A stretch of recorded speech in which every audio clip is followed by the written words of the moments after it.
ইসলামের ইতিহাসে জ্ঞানের দিক থেকে নারীদের মধ্যে যদি এক নম্বর হিসাব করা হয় তবে এক নম্বরে পাওয়া যাবে আম্মাজান হজরত আয়েশা রাজিয়াল্লাহু তাআলা আনহাকে। নবীজির সাথে তার বিবাহ যদিও 6 বছর বয়সে হয়, কিন্তু সংসার জীবন শুরু হয় 9 বছর বয়স থেকে, আর তখন নবীজির বয়স ছিল প্রায় 53 থেকে 54 বছর। আম্মাজান আয়েশা রাজিয়াল্লাহু তাআলা আনহা ছিলেন অত্যন্ত মেধাবী। তার এই মেধা দিনের খেদমত ও মানবতার সেবার জন্য ছিল অনেক জরুরি ও উপকারী। আম্মাজানের বয়স কম হলেও কিন্তু নবীজির ঘরে আসাটা ওনার জন্য ছিল জরুরি, কারণ নবীজির হায়াত বেশি বাকি ছিল না, আর তিনাকে বিদগ্ধ জ্ঞানী হওয়ার জন্য কিছু সময়েরও প্রয়োজন ছিল। সুতরাং নবীজির সোহবত থেকে উপকৃত হয়ে নিজেকে যোগ্য করার জন্য তিনাকে আর বিলম্ব করার সুযোগ ছিল না। আম্মাজান ছিলেন অসাধারণ মেধাবী। নবীজির ইন্তেকালের পরও তিনি প্রায় 48 বছর জীবিত ছিলেন।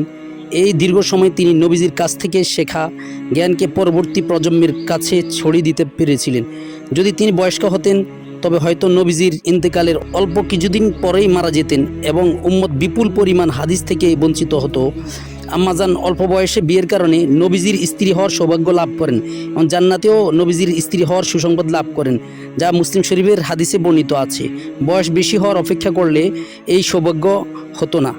নবীজি সাল্লাল্লাহু আলাইহি সাল্লামের সর্বাধিক যে ভালোবাসা লাভ করেছিলেন, বুখারী শরীফের হাদিসের মধ্যে এসেছে, নবীজিকে জিজ্ঞেস করা হয়েছিল আইয়ুন নাসি আহাব্বু ইলাইকা, যে আপনার কাছে সবচেয়ে প্রিয় মানুষটিকে? তখন নবীজি বলেছেন আয়েশা।